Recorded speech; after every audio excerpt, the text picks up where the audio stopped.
오늘 하나님께서 저희들에게 주시는 말씀은 마태복음 6장 9절부터 10절까지의 말씀입니다. 그러므로 너희는 이렇게 기도하라. 하늘에 계신 우리 아버지여, 이름이 거룩히 여김을 받으시오며 나라가 임하시오며 뜻이 하늘에서 이루어진 것 같이 땅에서도 이루어지이다. 잘 지내셨나요? 네. 또 작년 한 10월쯤에 왔던 것 같은데요. 이렇게 수요기도 예배에 와서 또 하나님 말씀 전할 수 있게 돼서 너무 감사하고 또 우리 사랑하는 성도님들 뵈어서 너무 반갑습니다. 제가 잠시 기도하고 말씀 나누겠습니다. 하나님 아버지, 너무나 감사합니다. 우리를 사랑하시고 우리에게 이루고자 하는 모든 것들을 하나님의 선한 길대로 하늘로부터 복 내려 주시고 역사하여 주시옵소서. 오늘 이 시간 말씀을 나눌 때 정말 우리의 기도가 바뀌게 하시고 하나님을 더욱 사랑하며 하나님과 우리에 대해서 더욱더 알아가는 귀한 시간 될 수 있도록 인도하여 주시옵소서. 감사하며 예수님의 이름으로 기도드립니다. 아멘. 네, 제가 한 15년 전쯤에 태백산에 올라가 본 적이 있습니다. 올라가 본 적 있으세요? 네, 한 1500m 정도 되는 태백산에 겨울에 눈이 오는 날에 처음으로 등산화를 사서 이렇게 신고 이렇게 올라가 봤어요. 그런데 그 올라가서 정상에서 바라보는 그 산 아래에 있는 그런 설경들이 얼마나 멋지고 예쁜지 정말 감탄을 멈출 수가 없었습니다. 올라갈 때는 무척 힘이 들고 숨이 가쁘기도 했지만 올라가길 참 잘했다 이런 생각이 들었어요. 그래서 왜냐하면 산 아래에 있었으면 그것을 보지 못했을 것 같은데 그 위에서 바라보는 그 넓고 놀라운 세계가 참 감사하고 아름답게 느껴졌습니다. 우리가 이처럼 하나님의 말씀인 성경을 묵상할 때 내가 바르게 해석한 것인지 확인하는 시금석이 있는데요. 그 시금석은 바로 믿음과 소망과 사랑입니다. 이 믿음과 소망과 사랑의 산봉우리에 해당하는 내용들이 있는데요. 믿음은 우리가 믿어야 하는 것으로 사도신경에 요약되어 있어요. 그리고 소망은 우리가 바라야 하는 것으로 오늘 우리가 살펴볼 주기도문 안에 요약되어 있습니다. 마지막으로 사랑은 우리가 행해야 할 것으로 십계명에 요약되어 있어요.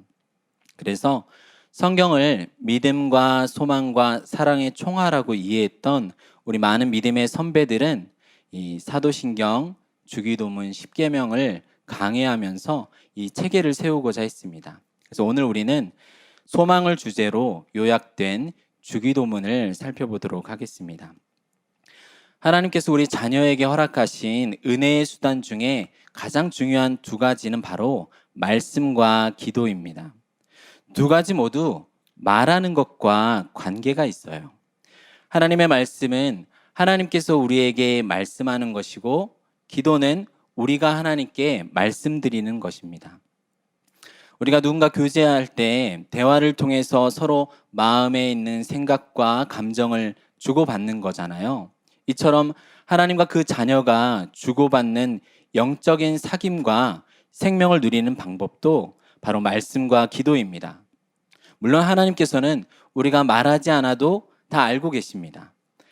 그리고 또 우리는 그러나 반대로 하나님께서 말씀하시지 않으면 알 방법은 사실 없습니다.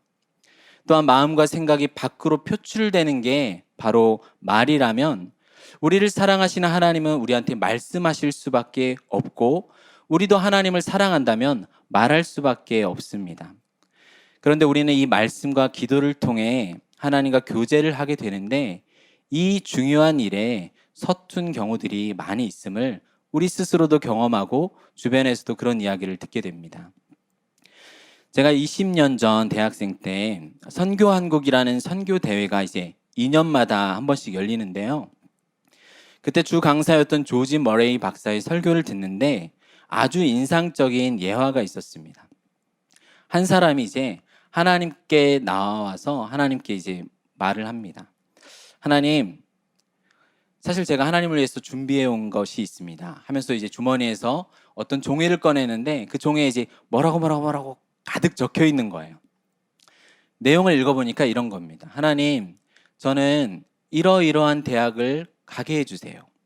그 다음에는 한 몇 년 있다가 하나님, 저는 이러이러한 대학 이후에 직장에도 들어가게 해주세요. 그리고 조금 더 시간 지나면 제가 원하는 이때 이런 배우자, 키도 좀 크고 얼굴도 좀 괜찮고 성격도 좋은 그런 배우자 만나게 해주세요. 하나님이 그걸 들으면서 점점 빙그레 이렇게 미소를 지으세요. 그 다음에는 좀 시간이 지나면 제가 이제 자식도 낳고 더 좋은 직장으로 인도해 주세요. 이렇게 기도하는 겁니다. 그 다음에는 마지막으로 생각해 보니까 제가 나이가 조금 더 많이 들고 그때는 건강하게 살았으면 좋겠습니다.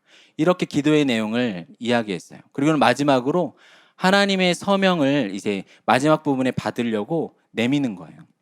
이 모습을 보면서 하나님께서도 이제 활짝 웃으시면서 이렇게 이야기하시는 거예요. 너도 그렇게 나를 위해서 종이를 준비했구나.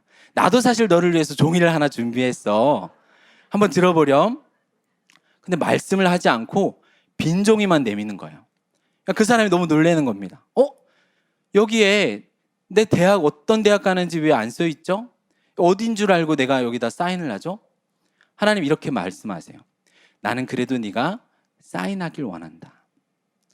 아니 그러면 누구 만날 줄 알아요? 내가 지나가다가 눈 감고 누구 손잡으면 그 사람이랑 결혼할 줄 어떻게 알아요? 누구랑 만나는 거죠? 내가 무엇을 믿고 사인해야 되죠? 나는 그래도 네가 사인하길 원한다. 아니 그러면 내가 혹시 선교사가 되길 원하시면 어떡해요? 나는 그래도 네가 사인하길 원한다. 만약에 내가 일찍 죽으면요? 나는 그래도 네가 사인하길 원한다. 이처럼 그 조지 머레이 박사는 무슨 말씀을 이제 마지막에 하냐면 우리의 계획에 하나님의 뜻이 포함되는 게 아니라 하나님의 계획에 우리의 뜻이 포함되어야 한다고 말씀했었어요. 그것이 무척 제 인상에 벌써 20년 전인데도 기억이 생생하게 납니다. 어떤 분은 자신과 가족, 형제, 친척의 기도를 그들의 필요를 다 구하고 나면 더 이상 할 기도가 없다고 생각하기도 합니다. 내가 구할 것만 말하고 기도가 맞춰지는 경우도 자주 있습니다. 제가 저녁에 집에 들어가면 저희 둘째가 종종 하는 말이 있습니다. 아빠, 오늘 뭐 사왔어? 이렇게 물어봐요. 뭐 빵이든 음료든 몇 번 제가 들고 간 게 익숙해서 그런 말을 한 거겠죠. 그러면 첫째는 조금 있다가 이렇게 말합니다. 나는 아빠가 아무것도 안 사줘도 아빠를 사랑해. 이렇게 말해요. 이게 참 기특하죠. 그러나 뭐 그렇다고 해서 제가 필요한 것을 제가 주지 않을 리는 없습니다. 그러나 사랑의 대상이 아버지인 제가 아니라 자기들의 필요를 채워주는 것에 있다면 만약 그것이 정말 전부라면 저는 무척 서운할 것 같습니다. 로마서 8장 26절에서 우리는 마땅히 기도할 바를 알지 못한다고 말씀합니다. 주님의 제자들도 처음엔 다르지 않았어요. 누가복음 11장에 나와 있는 주기도문의 배경에는 제자 중 한 사람이 예수님께 나와 청했습니다. 우리에게 기도하는 것을 가르쳐 주소서. 그래서 주님은 이 기도를 받는 하나님이 누구신지, 어떤 내용을 간구하는지, 그래서 우리가 누구이며 우리의 필요가 무엇인지를 가르쳐 주셨습니다. 그런데 기도를 드리는 이 받으시는 하나님과 우리가 누구인지 이 바른 인격적인 이해가 가장 중요합니다. 오늘 설교를 통해서도 잊지 않기를 바라는 한 가지가 바로 이것입니다. 십계명이 하나님 사랑, 이웃 사랑으로 요약될 수 있듯이 주기도문도 하나님에 대한 소망, 인간에 대한 소망 이렇게 나뉠 수 있습니다. 그래서 칼빈은 주기도문을 가리켜서 기도의 완벽한 모범이라고 평가했습니다. 우리가 솔로몬의 아가서를 노래 중에 노래라고 그 우수성을 나타내듯이 주기도문은 기도 중에 기도라고 불리울 만합니다. 이 조그만 지도 안에 땅과 바다를 그려놨는데 최대량의 기술이 필요하듯이 우리에게 소개되는 이 짧은 기도는 우리가 구해야 할 주요한 사항들로 가득 채워 있습니다. 이 기도에 대해 배우기 전에 어떤 분은 이런 질문을 하실 수도 있어요. 하나님이 모든 것을 아시고 모든 것을 하실 수 있는데 왜 우리가 굳이 기도를 해야 하나요? 실제로 하나님의 뜻은 하나님께서 친히 이루십니다. 이사야서에 보면 내가 나의 기뻐하는 것을 이루리라. 내가 생각한 것이 반드시 되며 내가 경영한 것을 반드시 이루리라 말씀하셨습니다. 그래서 하나님께 우리가 이것을 이루어 달라고 소망하고 간구하지 않는다고 해서 하나님의 뜻이 취소되는 것은 아닙니다. 그러나 에스겔은 이렇게 말씀으로 우리에게 답을 주고 있어요. 우리 에스겔 36장 36절 하반절과 37절 전반절을 읽겠습니다. 나 여호와가 말하였으니 이루리라. 주 여호와께서 이같이 말씀하셨느니라. 그래도 이스라엘 족속이 이같이 자기들에게 이루어 주기를 내게 구하여야 할지라. 아멘. 새 언약의 일에 하나님께서 이루어 주기를 우리가 구해야 한다고 말씀하셨어요. 우리가 보통 어린 자녀들의 식사를 부모가 알아서 이렇게 차려줍니다. 그러나 장성한 자녀는 부모가 차린 식사에서도 그릇들을 나르면서 동참하곤 하죠. 이처럼 기도를 통해 우리는 하나님의 뜻에 동참하기를 주께서 원하시는 것입니다. 아버지의 뜻을 나의 뜻으로 삼고 거기에 참여하는 것이죠. 그래도 내게 구하여야 한다는 말의 의미가 이 목적이 바로 여기에 있는 것입니다. 그리고 기도라는 것은 이 보이지 않는 하나님과의 영적인 교통입니다. 우리가 숨 쉰다는 것이 내가 살아있다는 증거이듯이 우리 영혼도 기도를 통해서 하나님으로부터 우리 영혼을 살리는 은혜를 매일매일 받아서 누리는 것이죠. 엄밀하게 말하면 우리가 혼자 할 수 있는 것이 과연 무엇이 있을까요? 어떤 사람은 전문 지식과 능력이 있으면 성공할 수 있고 그 일을 할 수 있다라고 생각도 합니다. 그러나 착각입니다. 베드로가 오랜 시간 동안 그가 뱃사람으로서 물고기를 잡는 어부였지만 주님께서 원하시지 않는다면 밤새도록 수고하여도 물고기를 단 한 마리도 잡을 수 없었고 주님께서 원하시면 그물이 찢어질 정도로 물고기를 거두게도 하실 수 있는 것을 그는 2차례나 경험했습니다. 하나님께서 우리 존재의 기반이고 내 삶을 지탱하신다는 것을 아는 사람은 어떠한 크고 작은 모든 일에서 하나님의 뜻을 물으며 하나님의 은혜를 구하는 것이 맞습니다. 우리가 살펴보고자 하는 마태복음에서의 주기도문은 산상설교 안에 들어 있습니다. 이 신약의 산상설교는 구약의 시내산에서 이스라엘에게 하나님께서 주셨던 십계명과 같은 높이의 산봉우리에 위치해 있다고 학자들은 비교했습니다. 어떤 예술 작품이든지 누가 이것을 만들었는지가 사실 가장 중요하잖아요. 십계명은 하나님께서 손가락으로 친히 써서 주셨던 것처럼 이 산상설교, 특히 주기도문은 하나님의 아들의 입술로부터 친히 흘러나왔습니다. 주님은 주기도문을 우리에게 가르쳐 주시기 전에 먼저 기도에 있어서 주의해야 할 것을 2가지를 먼저 말씀해 주셨습니다. 첫째는 유대인들이 사람에게 보이기 위해 하는 외식적인 기도를 하지 말 것과, 둘째는 이방인들이 하는 것과 같은 중언부언하는 기도를 하지 말라고 말씀하셨죠. 기도가 우리가 하나님께 말씀을 드리는 것이라고 한다면 사람에게 기도를 보이려는 생각은 완전히 버려야 합니다. 사람에게 보이는 기도는 이미 상을 받았느니라 라고 또한 말씀하셨죠. 외식적인 기도를 우리가 그러면 어떻게 극복할 수 있을까요? 그 방책은 주님께서 무엇이라고 말씀하셨냐면 골방에 들어가 문을 닫고 은밀한 중에 계시는 아버지께 기도하는 것이라고 이야기하셨습니다. 기도를 들으시는 하나님은 물론 광장에서 여러 사람과 함께 하는 기도도 들으십니다. 그럼에도 자신을 은밀한 중에 들으시는 분이라고 소개하는 까닭은 올바른 기도가 무엇인지를 우리에게 가르쳐 주고자 하신 이유입니다. 우리 예레미야 17장 10절을 함께 읽어보겠습니다. 나 여호와는 심장을 살피며 폐부를 시험하고 각각 그의 행위와 그의 행실대로 보응하나니. 아멘. 누구의 방해도 받지 않고 어느 누구도 출입할 수 없는 유일한 골방이 있습니다. 그것은 바로 우리의 마음입니다. 하나님께서 우리의 입술이 아닌 우리의 마음을 주목하시는 것을 통해서 우리는 우리의 마음이 어디에 기울어져 있는지를 살펴보아야 됩니다. 이어서 이방인들이 하는 중언부언은 생각 없이 말을 계속 반복하는 것이에요. 자신의 필요를 위해서 아침부터 밤까지 자기가 믿는 신의 이름을 계속 부르고 자기 몸을 상하게 하기까지 인격적인 교제가 없었던 기도는 바로 엘리야와 다투었던 바알과 아세라 선지자 450명이 드리는 기도였습니다.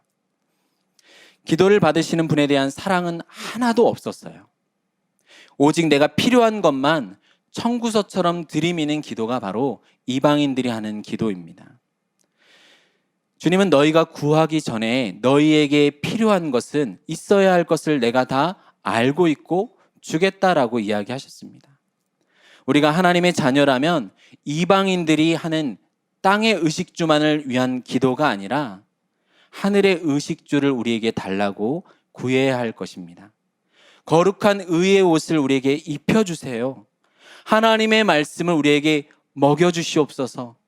하나님과 함께 오늘 내가 영원히 거하게 하여 주시옵소서라고 우리는 구해야 하는 것이죠.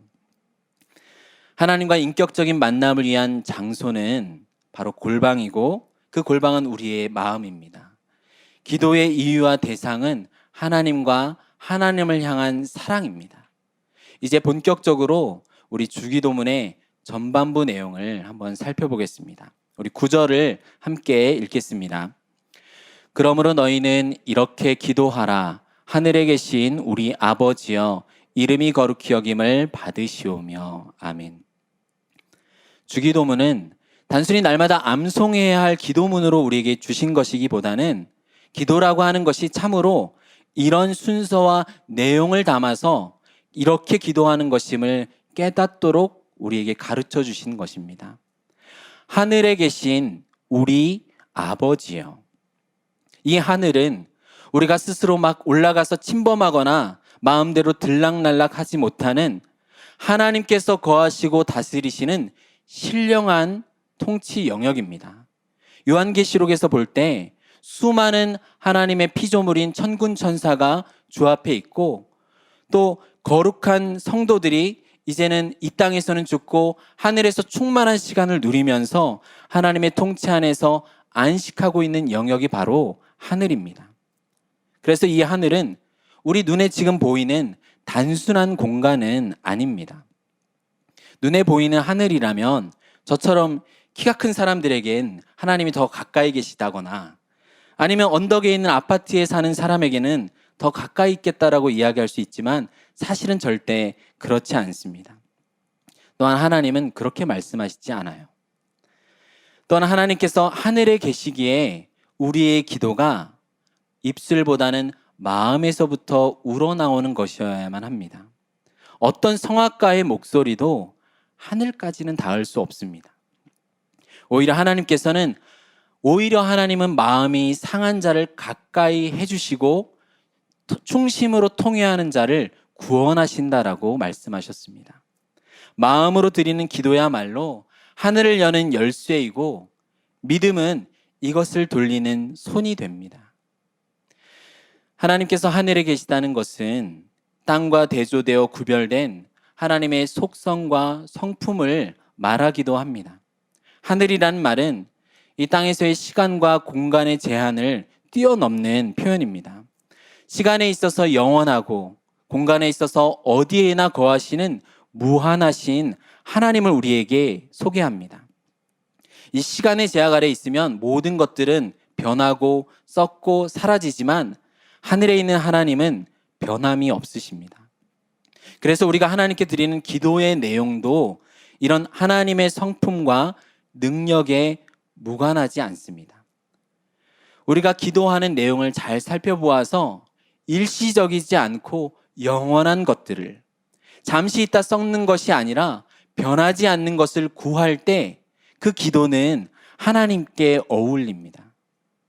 모든 것을 아시는 분에게 내가 이것을 이해시키기 위해서 마구 설명하는 게 아니라 믿음과 확신을 가지고 기도하고 어디에나 있으신 하나님께 우리는 이곳에서, 가정에서, 직장에서 우리가 거니는 모든 길과 어느 공간에서도 기도드릴 수가 있는 것이죠.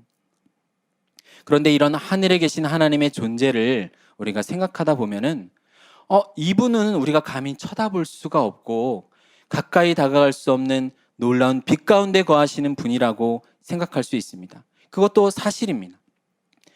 그런데 주님께서 우리와 하나님과의 관계를 설명하시는데 무엇이라고 설명하냐면 아빠, 아버지라고 말씀하세요. 범접할 수 없는 절대적인 창조주 하나님을 아버지라고 부를 수 있는 것 자체가 놀라운 일입니다. 하나님을 믿지 않는 사람들은 하나님에 대해서 창조주와 심판주라고 고백할 수는 있지만 아버지라고는 부르지 못합니다. 우리 갈라디아서 4장 6절 말씀을 함께 읽겠습니다. 너희가 아들임으로 하나님이 그 아들의 영을 우리 마음 가운데 보내사 아빠, 아버지라 부르게 하셨느니라. 아멘. 성령께서 역사하시지 않으면 어느 누구도 하나님을 아버지라고 부르지 못한다는 것이죠. 하나님은 우리를 창조하셨을 뿐만 아니라 그리스도 예수 안에서 우리를 구원하시고 성령께서 주신 믿음으로 말미암아 우리를 자녀 삼으셨습니다. 누군가 하나님을 아버지라 부른다면 그 사람의 신앙이 좀 미숙할지라도 그 사람을 우리는 신자로 여기고 대해줘야 되는 거죠. 하나님의 영이 아니고서는 어느 누구도 하나님을 아버지라 부를 수 없기 때문입니다.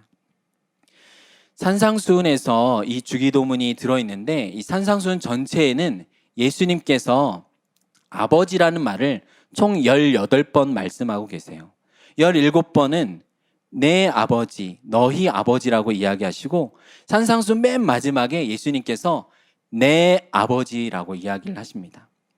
우리에게는 이미 익숙한 단어인 아버지이지만 유대인들에게는 하나님을 감히 아버지라고 부르는 것은 굉장히 두렵고 떨리는 말입니다. 실제로 성경 자체에서 하나님을 아버지라고 고백하는 구약 성경의 내용들은 많지가 않습니다. 이 주기도문이 위치한 산상수훈은 앞뒤가 천국으로 이렇게 감싸 있거든요. 무한하고 거룩하신 하나님이 다스리는 완전한 나라, 그 천국, 의와 빛과 생명이 가득한 나라가 하나님의 것인데 이 나라를 과연 누가 상속받을 수 있을까? 이 질문에 하나님은 무엇이라고 이야기하냐면 아버지의 재산을 우리가 볼 때 자녀가 상속받는 게 당연한 거잖아요. 천국은 그 하나님을 아버지라 부르는 자녀의 것이라고 이야기하십니다. 세상 정치 아래에서는 지금 로마 속국 아래 핍박받고 멸시받고 슬프고 분노가 가득한 제자들에게 지금 너희는 하나님 나라를 상속받은 자들이기 때문에 너희에게는 복이 있다. 하나님이 너희의 아버지이시다라고 이렇게 선언하는 것입니다.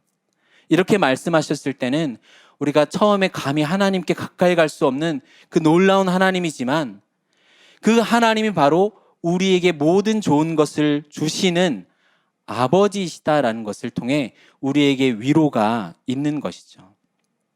우리가 잘 아는 탕자의 비유에서 아버지의 재산을 살아있을 때 청구한 패역한 둘째 아들의 이야기를 잘 알고 있습니다. 이런 사람은 사실 성문 밖에서 성 안에 있는 모든 사람들이 돌을 들어서 쳐서 죽이라고 신명기에서 말하고 있습니다.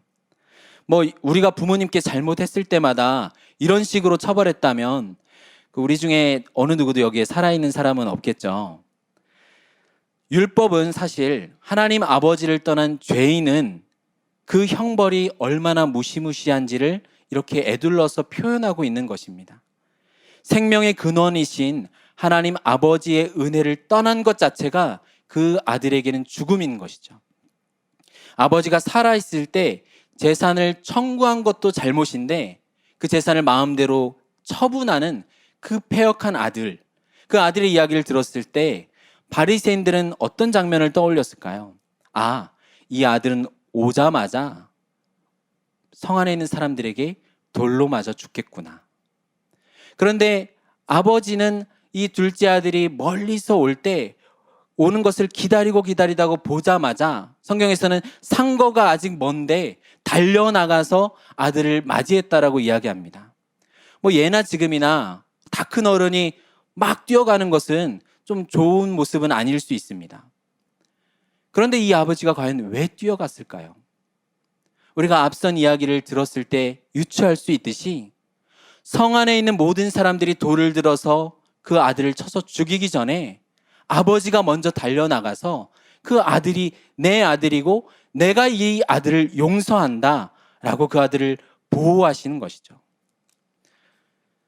아들을 사랑함으로 구원해내시는 하나님이 바로 우리의 아버지이시다라고 주님은 이야기하십니다. 하늘에 계신 우리 아버지여 라고 시작한 주기도문은 총 7가지의 간구를 포함하고 있어요. 앞선 세 간구들은 영원히 지속될 선과 복을 구합니다. 그래서 영원하신 하나님에 관한 소망입니다. 다른 4가지의 간구들은 이 세상을 살아갈 때 우리 자신들의 필요와 관계가 있습니다. 이때 자기 자신의 필요를 구하는 것이 2번째 순서에 속한다는 것을 우리는 기억해야 합니다. 오직 하나님만이 우리의 생각과 마음의 간구에서 탁월한 위치를 차지하는 것이죠. 마치 십계명의 서두가 나는 너희를 애굽 땅 종되었던 집에서 건져낸 여호와니라 라는 말로 시작해서 다른 신을 내게 있게 하지 말지니라 라는 그 1계명을 시작하는 것처럼 하늘에 계신 우리 아버지여 라는 이 서두는 모든 일에서 하나님이 우리의 우월한 위치를 차지하실 수 있습니다 라는 고백과 같다는 거죠. 오늘은 전반부 3가지 내용만 살펴볼 거예요. 너무 놀라지 않으셔도 됩니다. 이름이 거룩히 여김을 받으시오며, 이 이름에는 하나님 자신과 그분의 말씀, 하나님의 성품과 창조와 심판, 구원에 나타난 모든 사역, 이와 연결된 명예와 찬송, 영광 등 우리에게 계시되어진 모든 내용에 하나님을 가리킵니다. 이 거룩이라는 말은 따로 떼어내서 구별한다는 말이잖아요. 그래서 이름에 합당한 영광과 존귀와 찬송과 경배가 드려지기를 구하는 것입니다. 마치 어떤 사람들의 이름이 알려지고 그 이름이 높아질 때 그에게 찬송과 영광이 있다는 것과 같은 내용입니다. 성경에는 다양한 하나님의 이름이 나타납니다.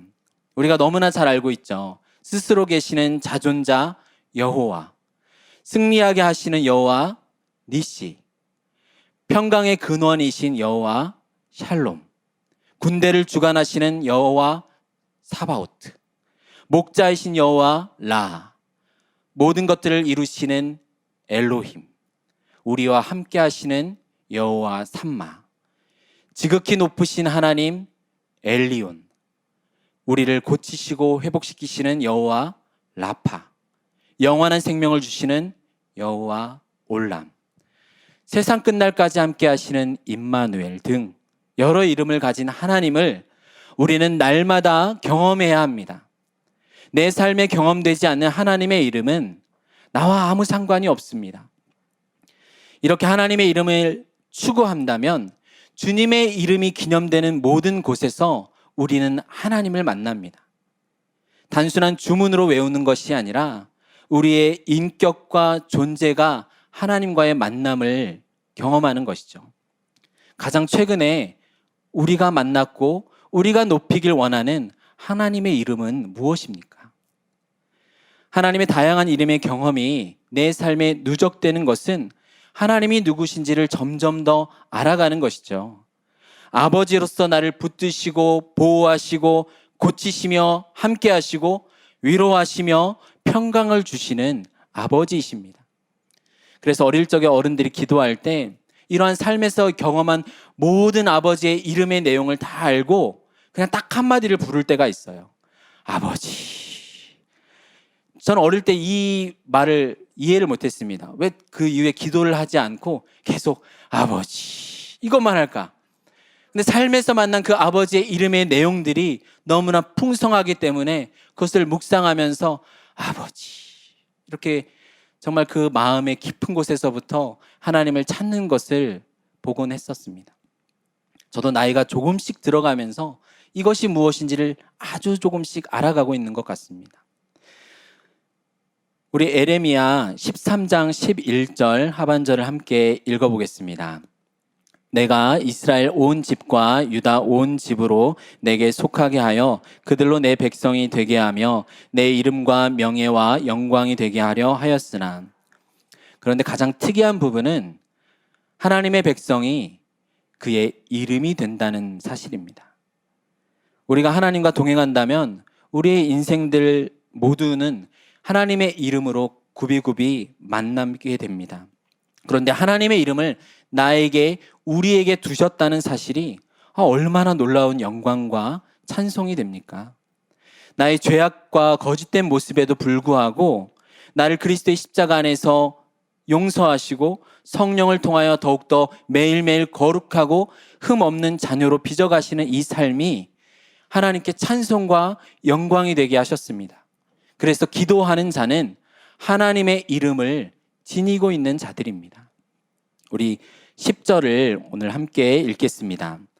나라가 임하시오며 뜻이 하늘에서 이루어진 것 같이 땅에서도 이루어지이다. 아멘. 나라가 임하옵시며. 이는 이름이 거룩히 여김을 받으시는 간구가 구체적으로 이루어지는 방법입니다. 왕이신 하나님께서 이 나라의 중심이시죠. 그런데 주권을 가지신 하나님만을 위한 나라가 아니라 그 나라의 통치가 임하는 모든 만물과 인간이 그 생명의 회복을 누릴 수 있는 나라가 바로 하나님의 나라입니다.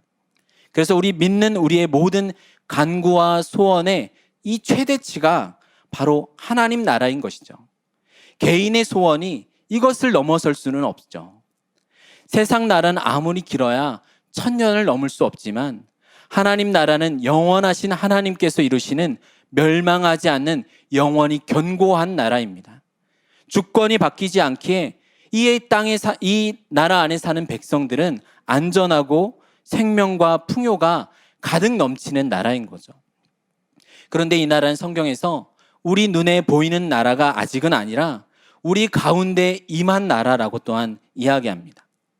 우리 하루 가운데 죄가 없을 때 얼마나 자유롭고 기쁨이 가득한지 우리 여기 계신 모든 성도님들은 경험해 봤을 겁니다. 오늘 하루 내가 기억이 특별히 나지 않도록 죄 지은 건 없는 것 같다. 이런 생각만 들어도 우리는 너무 자유합니다. 그럴 정도로 우리는 날마다 죄를 경험하고 죄악과 싸우는 어려운 삶을 매일매일 살아가고 있기 때문이죠. 이 하나님 나라는 성령 안에서 참된 의와 기쁨과 평강이라고 또한 하셨어요. 그러나 이 나라는 우리 힘으로 오게 할 수 없기 때문에 우리가 하나님께 간구해야 하는 것이죠. 하나님께 이 나라가 임하여 달라는 기도 자체가 본래 우리가 죄와 사탄의 지배를 당하고 있었다는 것을 이야기하기도 합니다. 에덴 동산에서 시작된 그 나라가 인간의 범죄로 타락하고 실패한 것처럼 보이지만 하나님께서는 아브라함에게 약속하셔서 그 후손들이 땅을 차지하고 하나님을 자신의 아버지로 삼게 되는 것을 약속해 주셨습니다. 다윗과 솔로몬 때 그 나라의 영광이 그림자처럼 또한 보여지게도 하셨죠. 그리고 마침내 이 구약의 모든 약속의 성취이신 예수 그리스도께서 오셔서 주님의 삶과 죽음, 부활을 통해서 하나님 나라가 우리에게 임하게 하셨습니다. 참 인간으로 오신 예수님이야말로 하나님 나라의 온전한 백성이십니다. 백성 1호가 되시겠죠. 아브라함과 다윗의 후손이신 하나님이신 예수 그리스도입니다. 그러나 또한 그분은 참 성전으로서 우리 가운데 거하시는 하나님이시기 때문에 그 나라를 구성하는 땅이 본인 자체가 되어 주시기도 하는 거죠. 예수님이야말로 하나님 나라가 가리키는 모든 실체를 가지고 이 땅에 오신 주님이십니다. 지금은 이 하나님 나라의 백성은, 우리들은 이것을 믿음으로 누리고 있습니다. 오늘도 하나님께서는 우리와 가족들, 친구들의 구원을 이루어 가시는 그 하루하루로 우리를 사용하시고 우리가 겪어가고 있죠. 이 그리스도의 인격과 삶을 통해 오는 하나님 나라가 우리가 경험하는 이 세상 가운데 날마다 확장되어서 속히 죄와 사망의 지배에서 벗어나서 은혜의 나라에서 영광의 나라로 임하기를 우리는 간구하는 것입니다. 뜻이 이루어지게 하소서. 예수님은 우리에게 하나님의 뜻을 구하라고 하셨습니다. 이 모범을 주님께서 직접 보이셨죠. 겟세마네 동산에서 자신이 인성적으로는 이 잔이 내게서 지나가길 원하시지만 하나님의 아버지의 뜻이거든 이것들을 이루어 달라고 기도하시는 걸 통해서 내 생각보다 하나님의 뜻을 우선시하는 게 어떤 건지 우리는 주님을 통해서 배울 수 있습니다. 사람의 뜻은 때때로 좌절하고 실패합니다. 그래서 우리는 슬퍼하고 분노하기도 합니다. 불평하는 사람도 있고 어떤 사람은 저주하기까지 하죠. 이러한 문제는 하나님의 뜻이 나의 뜻이 되면 다 해결됩니다. 하나님의 뜻은 누구에 의해서도 좌절되지 않습니다. 실패하지도 않아요. 무너지지도 않기 때문에 우리가 하나님의 뜻을 따라간다면 근심과 걱정, 두려움과 슬픔과 원망은 사라지게 됩니다.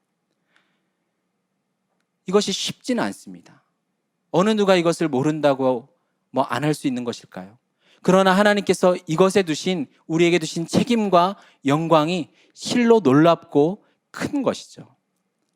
우리에게 나타난 하나님의 뜻은 성경의 여러 모양으로 알려졌습니다. 내 아버지의 뜻은 아들을 보고 믿는 자마다 영생을 얻는 이것이라 라고 주님은 말씀하셨죠. 천하 만민에게 복음을 전하는 것도 하나님의 뜻입니다. 하나님의 자녀로서 이 땅에서 하나님을 사랑하고 이웃을 사랑하는 것도 하나님의 뜻입니다. 우리의 거룩한 삶을 통해서 하나님께 영광을 돌리는 것도 하나님의 뜻입니다. 그런데 지금까지 이야기한 이 주기도문을 이 내용이었던 원문인 헬라어를 보면은 조금 더 특별한 구조를 띠고 있습니다. 우리가 흔히 뜻이 하늘에서 이루어진 것 같이 땅에서도 이루어지이다 이렇게 말하지만 원문에서는 조금 다르게 말하고 있어요. 당신의 이름이 거룩히 여김을 받으시옵소서. 당신의 나라가 임하시옵소서. 당신의 뜻이 이루어지게 하옵소서. 그리고 이 세 가지 모두를 포함하면서 하늘에서처럼 땅에서도 이렇게 나와 있어요. 제가 그 원어를 사용하는 것에 대해서 깊은 양해를 구합니다. 파텔 헤몬 호엔 토이스 우라노이스. 하늘에 계신 우리 아버지여, 하기아스 테토 토 오노마수. 당신의 이름이 거룩히 여김을 받으시옵소서. 엘테토 헤 바실레이아수. 당신의 나라가 임하게 하여 주시옵소서. 게네테토 또 텔레마수. 당신의 뜻이 이루어지게 하소서. 호스엔 우라노 카이에피게스. 하늘에서처럼 땅에서도 이렇게 이루어져 있어요. 이렇게 조용히 우리가 주기도문을 묵상해 보면 마치 하늘이 내려와서 땅에 닿고 땅이 솟구쳐서 하늘에 닿는 듯한 느낌을 받게 됩니다. 우리는 보통 내 문제에 대한 관심에서 벗어나지 못하고 나를 위해서는 눈물 콧물을 다 쏟으며 절실하게 기도하다가 마치는 경우를 종종 경험합니다. 그러나 가장 중요한 것은 하나님을 위한, 주의 영광을 위한 간구입니다. 주기도문을 묵상하면 내가 원하는 것이 무엇인지, 그것이 하나님의 영광인지 나의 영광인지, 하나님의 뜻인지 나의 뜻인지 살펴보아야 합니다. 내가 하나님의 자리에 올라서서 내가 세우는 하나님 나라가 되어서 내가 왕인데 하면서 내가 원하는 대로 살아가기 급급하지는 않은지 우리는 자신을 면밀하게 살펴보아야 합니다. 하나님께서 완벽하고 선하신 주님의 시간표대로 일하시는 것이 아니라 내 시간표대로 맞춰서 일하지 않을 때 하나님을 원망하고 있지는 않은지 우리의 기도 생활을 돌아보아야 하는 것이죠. 우리를 위하여 간구하는 모든 것이 이제는 제자리에 찾아서 하나님을 위하여 영원한 것에 간구할 때 그때 내 영혼은 하나님으로 가득하게 되는 것이죠. 마지막으로 하늘에 계신 우리 아버지여 라고 불렀던 것을 기억하실 것입니다. 하나님의 이름과 나라와 뜻이 이 하늘에서처럼 땅에서도 이루어지기를 구하는데 이 땅에서 이루어지길 원하는 대상도 우리가 오늘은 비록 다 살펴보지 않지만 우리에게 모든 것을 구합니다. 우리가 기도라는 것이 나 자신을 위해서 하는 기도라고 성경에서 명시하고 있지 않습니다. 어쩌면 나만을 위해서 하는 기도는 조금은 아쉬운 면이 있습니다. 주님께서 가르쳐 주신 기도는, 그리고 경건한 사람들의 기도에는 자신만을 위해서 한 기도가 거의 찾기가 어렵습니다. 자기를 위해서 기도했을 때 하나님께서는 그들의 기도를 거절하신 경우를 우리는 오히려 자주 보게 돼요. 모세가 내가 가나안 땅에 들어가게 하여 주소서라고 하니까 하나님 뭐라고 하셨냐면 이는 족하니 그 일로 나에게 다시는 말하지 말라. 굉장히 차갑게 거절을 당했습니다. 40년 동안 광야에서 이스라엘 민족을 데리고 수많은 멸시와 고난과 어려움을 다 겪고 이제 그 나라에 들어가길 원하지만 하나님께서 거절하시자 이내 그것을 툴툴 털고 하나님의 뜻을 만족하며 여겼어요. 사도 바울의 경우도 내 몸에서 사탄의 가시를 빼어달라고 3번 크게 간구했지만 마찬가지로 내 연애가 네게 족하다 이렇게 하시니까 하나님의 뜻과 성령의 역사, 이 놀라운 능력이 드러나기 위해서는 내 몸에 걸린 질병조차 머무는 것이 아멘하고 받아들이게 됩니다. 우리 주님은 우리가 아까도 봤지만 십자가를 지기 위해서 자신의 뜻이 아니라 하나님의 뜻으로 나아가게 되는 것을 우리는 봅니다. 이때 우리는 우리의 기도가 누구를 향해서 가야 되는지를 바라봅니다. 우리는 더욱더 손을 벌려서 이 하나님을 위한 간구와 이제는 우리를 위한 간구로 나아갈 때 하나님께서 받으시고 기뻐하시는 아름다운 기도를 하는 하나님의 이름을 가진 우리 모두가 되기를 주님의 이름으로 축원합니다. 우리 기도하시겠습니다. 하늘에 계신 우리 아버지여, 아버지의 이름이 거룩히 여김을 받으시옵소서. 아버지의 나라가 임하시옵소서. 아버지의 뜻을 이루어 주옵소서. 이 모든 것이 하늘에서 이루어진 것 같이 땅에서도 역사하시길 간구합니다. 예수님의 이름으로 기도드립니다. 아멘. 네, 이 시간 우리 함께 찬양하고 기도하기를 소망합니다.